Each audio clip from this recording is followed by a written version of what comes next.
चमके बदनिया हो तारा नियन तोहर चमके बदनिया केसिया लगे घन घोर ए रानी तू तो गोर बाड़ू साचा बिजोड़ बाड़ू ए गोरी तू तो गोर बाड़ू साचा बिजोड़ बाड़ू।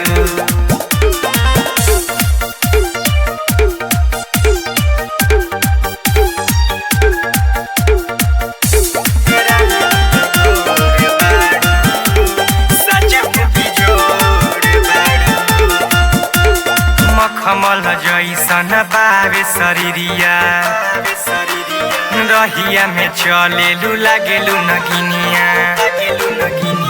मखमल जैसन बावे शरीरिया रहिया में चलेलू लागेलू नगिनिया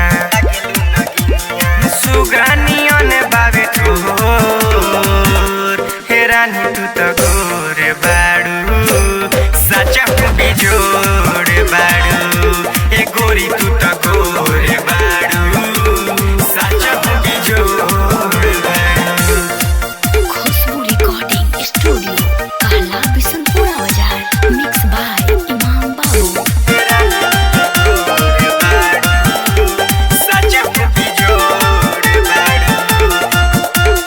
लचक के कमर जैसे बांस के कोइनिया